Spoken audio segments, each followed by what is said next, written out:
Bismillahirrahmanirrahim. Assalamualaikum warahmatullahi wabarakatuh. Alhamdulillahirrahmanirrahim.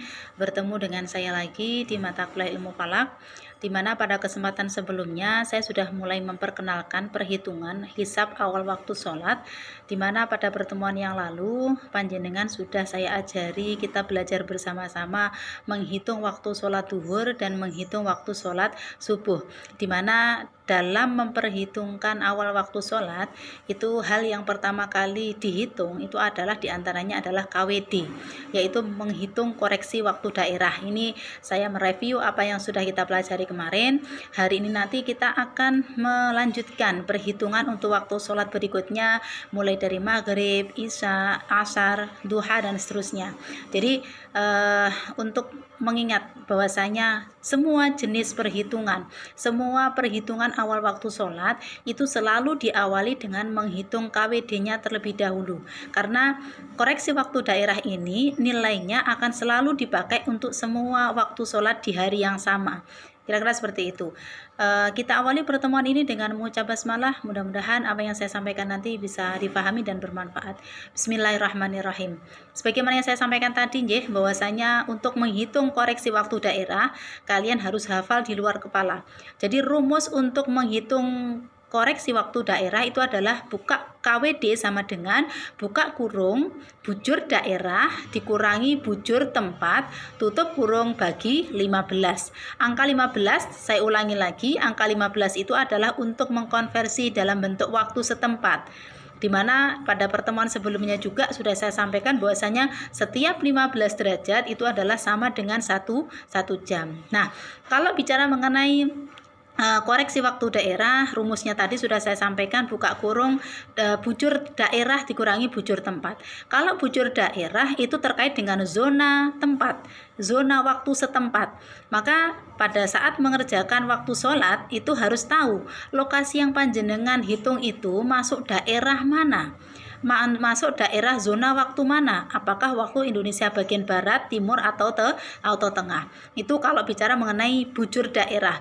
Jadi bujur daerah itu kalau daerah yang panjenengan hitung itu adalah waktu Indonesia bagian barat, maka rumusnya ingat pakai 105 derajat. Tetapi kalau panjenengan mengerjakan waktu sholat untuk daerah yang masuk dalam zona Indonesia tengah, itu berarti rumusnya adalah zona bujur daerahnya adalah 120 derajat. Untuk timur itu adalah 135 derajat. Nah, selisih antara bujur daerah barat, tengah, dan timur adalah masing-masing selisihnya adalah 15 derajat. Itu menunjukkan apa? Antara zona waktu yang satu dengan zona waktu yang berikutnya, barat, timur, tengah, itu berarti selisih waktunya adalah satu jam. Kira-kira seperti itu. Baik, setelah ini nanti akan kita lanjutkan perhitungan untuk waktu sholat berikutnya. Kalau kemarin kita sudah melakukan perhitungan awal waktu sholat duhur.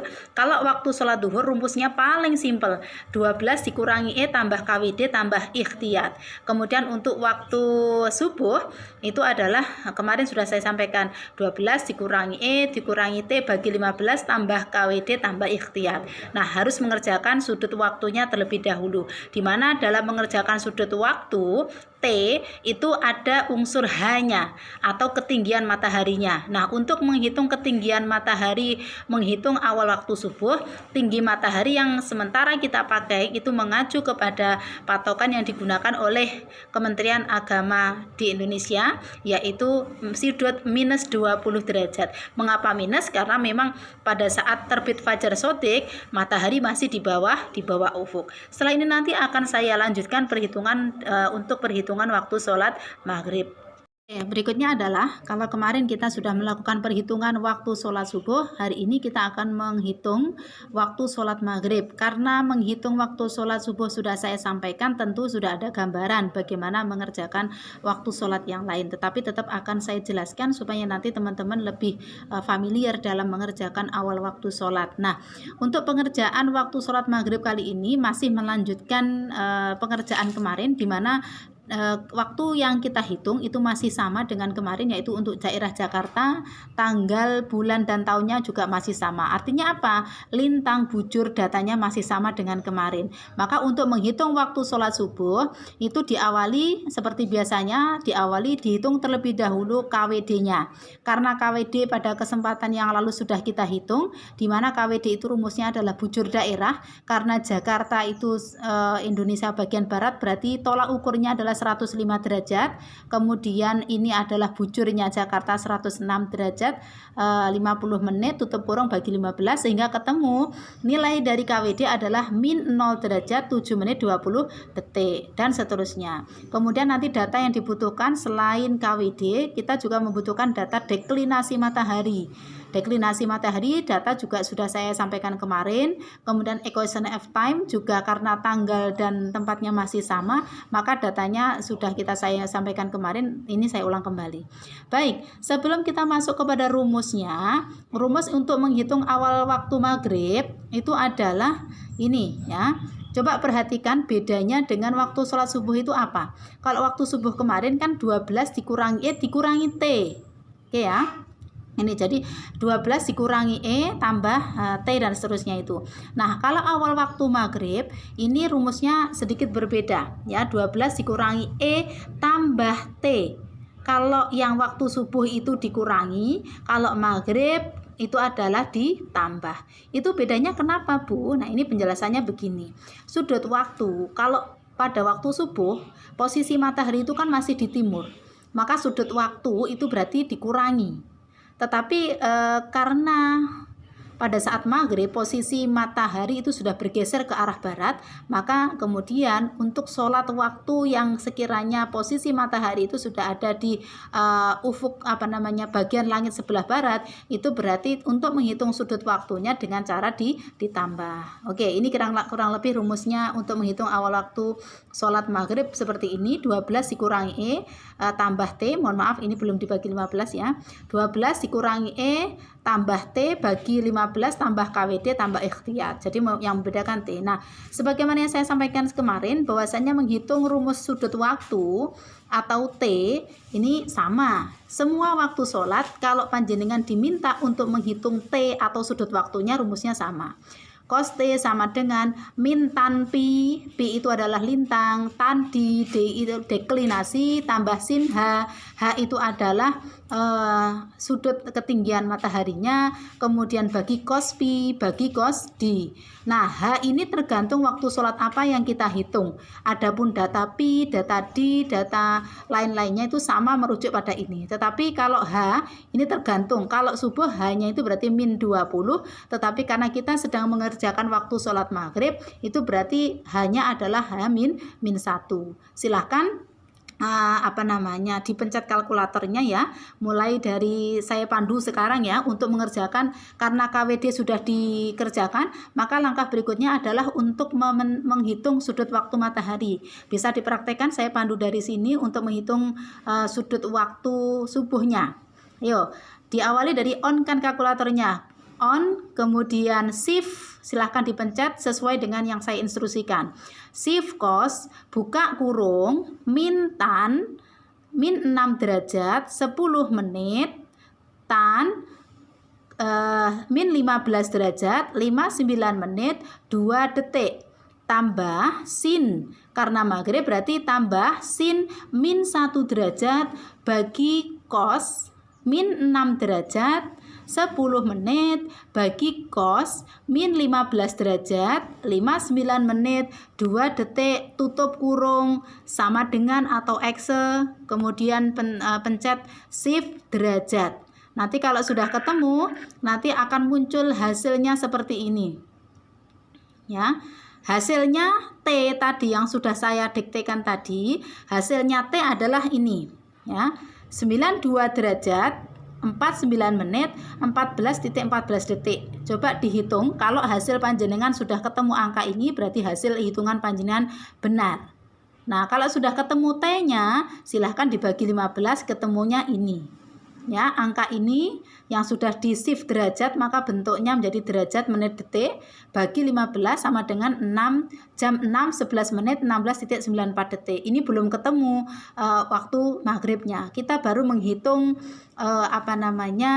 sudut waktu untuk waktu maghrib. Nah, baik itu untuk menghitung sudut waktu maghrib. Dan perlu saya sampaikan bahwasanya kenapa sudut ketinggian matahari untuk waktu maghrib itu kok -1. Kemarin sudah saya singgung bahwasanya definisi tenggelam matahari itu dikatakan -1, tidak kok -0, tidak, tetapi -1. Kenapa? Karena kalau dikatakan maghrib itu ketika piringan bagian atas matahari itu harus semuanya sudah tenggelam di ufuk barat. Maka kemudian dikatakan sebagai terbenam. Kalau masih ada sebagian piringan matahari itu mungkin masih tenggelam separuh, itu belum dikatakan sebagai maghrib. Maka minnya itu bukan -0. Tapi kalau -0 itu kan bisa jadi fisik dari matahari itu masih ada yang numpang di bagian ufuknya. Tetapi kalau -1 itu berarti sepenuhnya piringan atas bagian matahari itu sudah masuk ke dalam ufuk. Baik, setelah kita sudah menghitung KWD-nya sudah ketemu, kemudian sudut waktunya juga sudah kita hitung, maka langkah berikutnya adalah memasukkan rumusnya. Ya, rumusnya menghitung waktu sholat maghrib adalah 12 dikurangi E, ya, 12 dikurangi E tambah T bagi 15, kemudian tambah KWD, kemudian tambah ikhtiyat. Maka 12 dikurangi equation of time-nya, kemudian ditambah T bagi 15 yang sudah kita hitung tadi, kemudian ditambah KWD yang kebetulan nilai KWD-nya adalah minus, itu berarti harus dihitung. Kemudian ini jangan lupa ya, untuk memencet ini 0 lurus yang di sini itu berarti harus dikasih derajat menit detik semuanya. Kalau panjenengan lupa tidak mencet derajat menit detiknya, itu nanti akan terjadi error dalam kalkulator panjenengan. Jadi ingat, ini 12 dipencet derajat 0, derajat menit detiknya juga dikasih derajat menit detiknya di tombol ya. Karena kemarin sudah saya sampaikan, jadi tidak perlu saya ulang. Sehingga dari semua perhitungan sudah ketemu bahwasanya awal maghrib sudah ketemu jatuh pada pukul 18 lebih 19 menit. Kira-kira seperti itu. Detiknya ini bisa dihitung, bisa ditulis atau tidak detiknya. Jadi 56,944 detik. Kira-kira itu untuk waktu sholat maghribnya. Yang jelas kalau panjenengan sudah pernah mengerjakan waktu sholat subuh, maghrib, nanti akan mudah karena kurang lebih pengerjaannya sama. Yang membedakan adalah T-nya, dan T-nya itu adalah tergantung H-nya. Jadi jenis waktu sholat yang membedakan adalah di ketinggian mataharinya. Kira-kira itu mudah-mudahan bisa dipahami ya untuk pengerjaan sholat maghribnya. Alhamdulillah duhur sudah, subuh sudah, kemudian maghrib sudah, kita masuk kepada isya. Saya tidak perlu menjelaskan kembali satu persatu, data masih sama, Jakarta 5 Februari 2005. Kita masuk kepada rumusnya, karena tadi sudah saya sampaikan isya itu posisi matahari ada di barat, maka T-nya itu bukan dikurangi tetapi ditambah. Mohon maaf, ini kurang dibagi 15 ya rumusnya. Jadi awal waktu isya rumusnya adalah 12 dikurangi E tambah T bagi 15 tambah KWD tambah ikhtiyat. Nah, untuk mengerjakan cos T, sudut waktunya sama dengan yang tadi sudah saya jelaskan. Bedanya adalah H, karena untuk waktu isya maka hanya nanti jangan lupa diganti min 18 derajat. Setelah semua rumus nanti dihitung cos T-nya, shift cos, buka kurung, min tan pi dan seterusnya, silahkan dimasukkan dalam kalkulator. Maka nanti setelah panjenengan hitung, tidak perlu saya pandu karena nanti durasi videonya supaya tidak terlalu panjang. Maka T, nah, T-nya sudah ketemu untuk waktu isya setelah panjenengan masukkan shift cos, buka kurung, min tan pi tadi. Ini ya panduan shift cos-nya, nanti supaya saya tidak perlu diktikan satu persatu, ini ikuti saja langkah yang ini. Jadi shift cos dan seterusnya memasukkan angkanya, maka ketemu T-nya. T-nya waktu isya adalah 110 derajat 42 menit 31,3 detik. Kemudian silahkan dibagi 15, dapatnya ini. Nah, kalau sudah seperti tadi, kita masukkan dalam rumus waktu sholat isya. Rumus sholat waktu Isya 12 dikurangi equation of time, kemudian ditambah T bagi 15, ditambah KWD, kemudian ditambah ikhtiyat sebesar 2 menit. Sehingga ketemu awal Isya jam 19 lebih 31 detik lebih 39,6, jam 19 lebih 31 menit lebih dari 39,6 detik. Berikutnya adalah setelah kita melakukan perhitungan sholat subuh sudah, maghrib sudah, isya sudah, duhur sudah, sengaja untuk waktu asar nanti saya akhirkan ya. Ini yang mudah-mudah dulu dikerjakan. Selanjutnya kita akan mengerjakan waktu saat terbit ya, atau suruk. Suruk syamsi, artinya suruk itu kenapa dihitung Bu? Karena terbit ini digunakan sebagai pembatas ya berakhirnya waktu sholat subuh. Jadi ketika panjenengan menghitung sudah ketemu hasil terbitnya matahari, itu berarti menunjukkan bahwasanya waktu sholat subuh sudah berakhir. Nah, rumusnya adalah kemarin sudah kita sampaikan ya, terbit atau suruk rumusnya adalah 12 dikurangi E dikurangi T. Nah, perhatikan, terbit itu kan posisi matahari ada di timur, maka sudut waktunya dikurangi.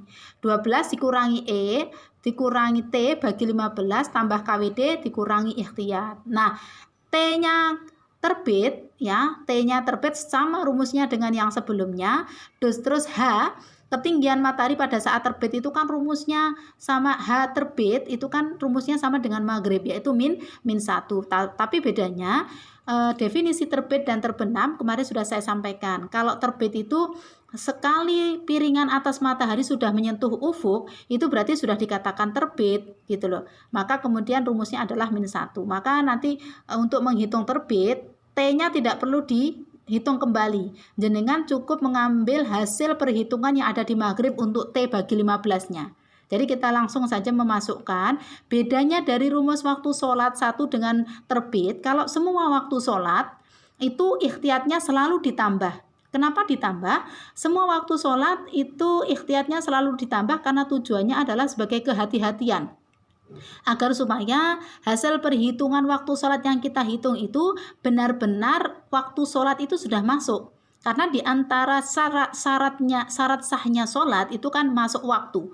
Kalau kita sholat duhur dan belum masuk waktunya, maka sholat kita tidak sah. Maka untuk perhitungan awal waktu sholat semua dianjurkan untuk memberikan tambahan ikhtiyat sebesar 2 menit. Tetapi untuk terbit, mohon maaf, karena terbit itu dijadikan sebagai batas waktu berakhirnya waktu subuh ya, habisnya waktu sholat subuh, maka ikhtiyat jangan ditambah. Kalau ikhtiyat ditambah ya berarti nanti kita melanggar patokan yang ada. Kita jangan-jangan pada waktu sholat subuh matahari sudah terbit, maka khusus untuk terbit ini ikhtiyatnya dikurangi. Jadi terbit itu silahkan dengan cara 12 dikurangi E dimasukkan, kemudian T bagi 15, silahkan hasil T bagi 15 untuk terbit bisa mengambil langsung hasil perhitungan maghrib. Kemudian ditambah KWD dan terakhir ingat ikhtiyatnya dikurangi.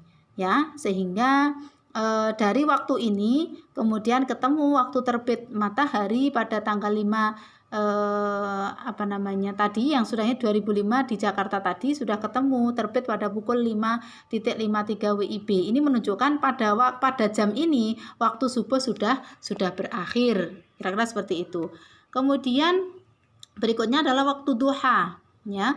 Waktu duha ini juga perlu untuk dihitung. Waktu duha karena posisi matahari itu ada di timur, maka rumusnya sama ya, masih dikurangi 12 dikurangi E dikurangi T bagi 15 tambah KWD tambah I. Silahkan KWD sudah kita temukan, kemudian T-nya itu kaitannya dengan H ya, shift cos buka kurung min tanpi tadi untuk H-nya H untuk waktu duha itu kan 4 derajat ya, jadi tidak minus karena matahari pada saat duha itu kan sudah di atas ufuk. Maka nanti pada saat mencet shift cos ya sudut waktu, silahkan untuk H waktu duha itu adalah 4 derajat 30 menit Jadi nanti shift cos saya pandu ya untuk menghitung T-nya. KWD sudah tidak perlu dihitung. Untuk menghitung duha saya pandu dari sini. Silahkan dipencet kalkulatornya dengan mengacu pada ini supaya angka-angkanya tidak lupa ya. Ini. Jadi saya pandu dari sini untuk waktu duha. Shift cos buka kurung min tan min 6 derajat 10 menit. Tan min 15 derajat 59 menit 2 detik tambah sin karena duha 4 derajat 30 menit bagi cos min 6 derajat 10 menit bagi cos min 15 derajat 59 menit 2 detik tutup kurung sama dengan kemudian shift derajat, sehingga nanti untuk duha akan ketemu dari yang sudah saya diktekan tadi akan ketemu T-nya ini. T-nya adalah 87 derajat 4 menit 6.91 detik. Kalau sudah ketemu T-nya silahkan dibagi 15 akan ketemu angka ini. Oke ya, untuk waktu duha silahkan kalau sudah ketemu T-nya kita masukkan rumus waktu duha 12 dikurangi equation of time, kemudian T bagi 15 nya sudah ketemu ini 5 ini, kemudian masukkan tambah KWD ditambah ikhtiar 2 menit sehingga ketemu waktu duha untuk Jakarta pada tanggal tadi ketemu waktu duha pukul 6 lebih 20 menit 23.54 detik waktu Indonesia bagian Barat. Kira-kira itu untuk waktu duhanya.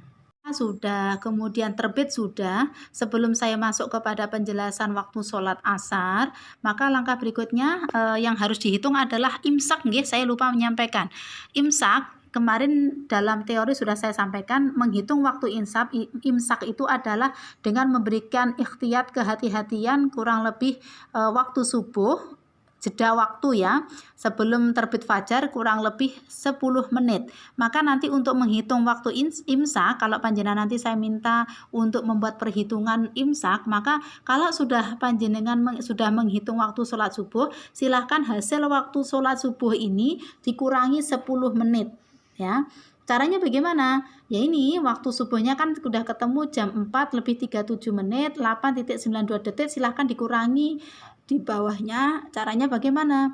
Dikurangi 0 derajat 10 menit 00 detik. Nanti akan ketemu berarti tinggal 37 ini, misalkan tanpa kalkulator pun bisa ya. 37 menit dikurangi 10 menit berarti ya imsak itu terjadi jam 4 pukul 27 menit sekian detik. Kira-kira seperti itu untuk penghitungan untuk waktu imsaknya agar menjadi perhatian kita bersama pada waktu. Kalau bicara imsak berarti bicara terkait dengan waktu puasa.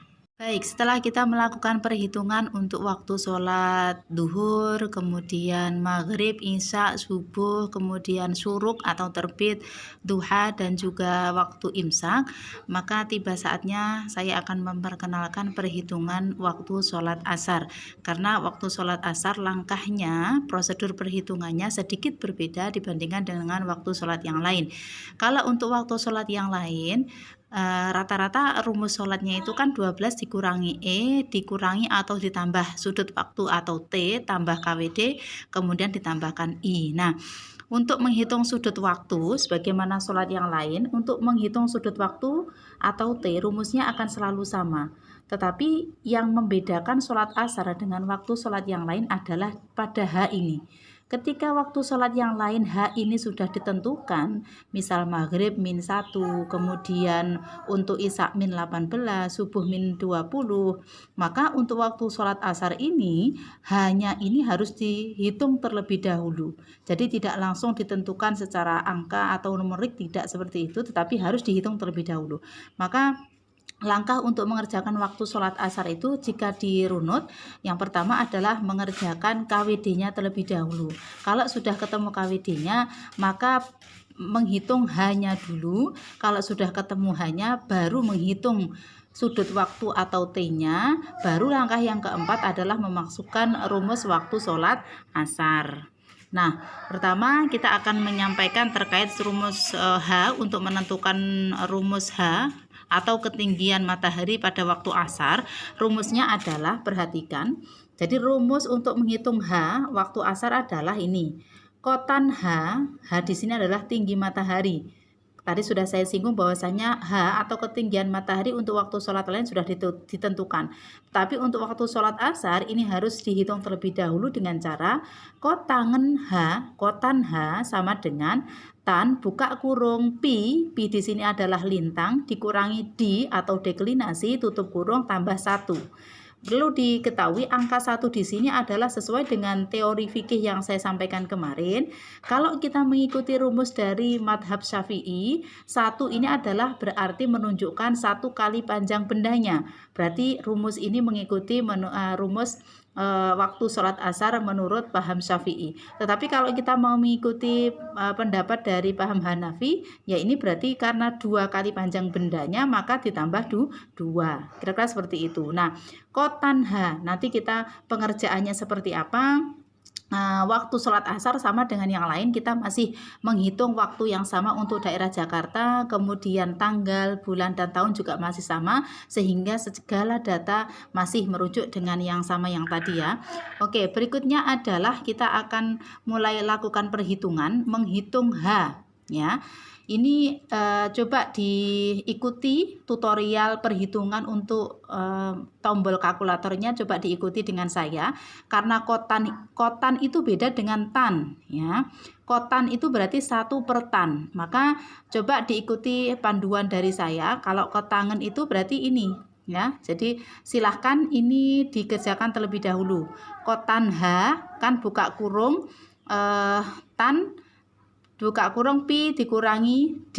Nah, kalau dalam ilmu matematika, pi tadi disampaikan bahwa saya ini ya, saya ulangi lagi.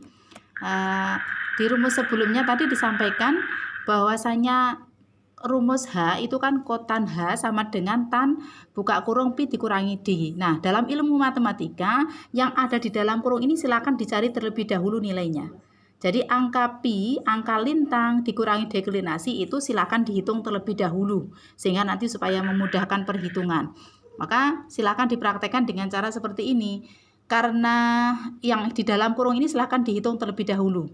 Ya, tadi pi dikurangi d. Silakan dipencet kalkulatornya masing-masing. Min 6 derajat 10 menit dikurangi min 15 derajat 59 menit 2 detik. Ini silakan dihitung dulu. Kemudian sama dengan shift derajat. Nah, di sini saya tulisi ZM dihargai mutlak. Oke, kita lanjut ya. Tadi saya sampaikan bahwasannya yang ada di dalam kurung ini silahkan dihitung terlebih dahulu. Pi dikurangi D, min 6 derajat 10 menit dikurangi min 15 derajat 59 menit 2 detik. Langsung dipencet sama dengan, kemudian untuk memunculkan satuan derajat menit detiknya setelah sama dengan dipencet shift derajat. Nah, nanti akan muncul nilainya adalah 9 derajat 49 menit 2 detik. Nah, perlu dicatat biasanya teman-teman mahasiswa ketika mengerjakan waktu asar itu sering salah. Salahnya di mana? Di sini saya kasih peringatan bahwasannya ZM itu dihargai mutlak. ZM itu maksudnya ini. Ya, pi dikurangi d. Jika pi dikurangi d ini nanti kebetulan di contohnya itu hasilnya positif gitu. Tapi nanti seketika panjenengan melakukan perhitungan pi lintang dikurangi deklinasi ini misalkan hasilnya kok negatif, maka dihargai mutlak. Maksud dari dihargai mutlak itu apa? Tanda minusnya diabaikan. Jadi tanda minusnya misalkan ini aslinya misalkan tan min 9. Nah, nanti dalam mencet kalkulator untuk menghitung waktu asar, minusnya itu tidak perlu diikutkan karena dihargai mutlak. Ketika panjenengan nanti masuk, kan nanti hasilnya akan salah untuk waktu asarnya. Kira-kira seperti itu. Ini menjadi catatan penting, harus digaris bawahi betul-betul bahwasanya ZM itu dihargai mutlak. Maksud dihargai mutlak di sini adalah tanda minus hasil perhitungan pi dikurangi d itu dihargai mutlak, artinya tanda minus itu ditiadakan. Maka kalau tanda di dalam kurung ini sudah ketemu, sudah ketemu hasilnya yaitu 9 derajat, maka kita akan memasukkan rumus untuk mencari H tadi. Ya, rumus H asar adalah kotan H sama dengan tan buka kurung pi dikurangi d tutup kurung tambah 1 kan begitu. Maka caranya mencet kalkulatornya di sini. Silakan diikuti tutorial yang ada di sini. Shift tan buka kurung 1 bagi. Nah, shift tan 1 bagi itu sama dengan kotan ini. Oke, ini jadi shift tan buka kurung 1. Kata-kata 1 ini, angka 1 ini jangan sampai ketinggalan. 1 ini kan terjemahan dari kotan itu kan 1 per tan. Maka harus ada angka 1. Jadi saya ulangi lagi, shift tan buka kurung 1 bagi buka kurung tan yang sudah kita temukan tadi, ZM-nya atau Pi dikurangi D tadi, kemudian tambah 1 tutup kurung, maka sudah ketemu H asarnya. H asarnya adalah 40 derajat, 26 menit, 49 detik. Pun, monggo setelah ketemu hasil dari H atau ketinggian waktu asar ini silahkan dilogika. Kita tahu bahwasanya pada saat matahari, posisi matahari ketika asar itu kan setelah terjadi zawal, setelah kulminasi. Ya, bayangkan saja posisi tangan saya ini. Posisi tangan saya ini ketika di atas, matahari tepat di atas, itu kan saat kulminasi. Otomatis ketika asar itu kan matahari sudah semakin turun. Nah, maka posisi sudut derajat ini mulai dari kulminasi sampai tenggelam itu kan sudutnya 90 derajat. Ya, 90 derajat. Ini kan besarnya sudut 90 derajat. Maka angka 40 ini perkirakan ketika matahari sudah turun. Nah, di sini gitu. Jadi ketika kira-kira muncul di 40 derajat, maka ketika posisi matahari sudah di 40 derajat dan sekitarnya, itu nanti akan muncul panjang bayangan benda 1 kali panjang bendanya. Ini adalah alhamdulillah kalian sudah bisa menemukan nilai dari H, ketinggian sudut matahari untuk waktu asar, ketemunya sudut 40 derajat sekian-sekian. Itu sambil dilogika. Jadi ketika matahari tepat di atas kepala atau kulminasi, kemudian semakin ke barat, itu kan matahari semakin turun. Sedangkan besarnya sudut ketika matahari di atas kepala sampai terbenam itu kan membentuk sudut 90 derajat. Nah, untuk waktu asar sehingga bisa menemukan 1 kali panjang bendanya atau 2 kali panjang bendanya, tentukan posisi matahari sudah turun gitu. Sudah turun, maka untuk daerah Jakarta kisaran pada waktu 2005 itu kisaran untuk mendapatkan 1 kali panjang bendanya itu ternyata ketika posisi matahari berada di sudut 40 derajat sekian-sekian gitu ya. Jadi mari setelah kita menemukan sudut H untuk asar, langkah berikutnya adalah menghitung sudut waktu atau T. Rumus T atau sudut waktu sebagaimana rumus sholat waktu yang lain, silahkan shift cos atau cos T sama dengan min tan pi tan ditambah sin H bagi cos pi bagi cos D, atau ketika dimasukkan dalam rumus kalkulator seperti ini. Silahkan diikuti tutorialnya. Shift cos buka kurung min tan min 6 derajat ini adalah pi atau lintangnya, tan ini deklinasinya, tambah sin H. Sin H di sini adalah H asar, berarti yang sudah kita hitung tadi 40 derajat sekian-sekian bagi cos pi bagi cos D, kemudian sama dengan shift derajat, sehingga ketemu T atau sudut waktunya sebesar ini. Nanti kalau hasil panjenengan 49 derajat sekian-sekian, itu berarti Anda sudah berhasil melakukan perhitungan mencari sudut waktu subuh. Sehingga kalau sudah ketemu waktu sholat subuh, silahkan dibagi 15.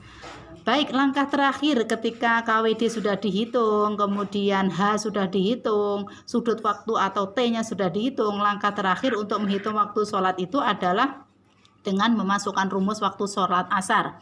Sholat asar karena matahari berada di barat, maka rumusnya adalah 12 dikurangi E tambah T bagi 15 tambah KWD tambah I atau ikhtiyat. Kita masukkan angkanya 12, kemudian dikurangi E, equation of time, datanya masih sama, kemudian tambah T bagi 15, T bagi 15 yang sudah dibagi hasilnya seperti ini, kemudian ditambah KWD yang sudah kita hitung di langkah perhitungan sebelumnya, ditambah terakhir adalah ikhtiyat sebesar 2 menit. Dan walhasil sudah ketemu waktu asar, yaitu waktu asar untuk daerah Jakarta tanggal 5 Februari 2005 jatuh pada pukul 15 lebih 27 menit lebih 9.51 detik waktu Indonesia bagian barat.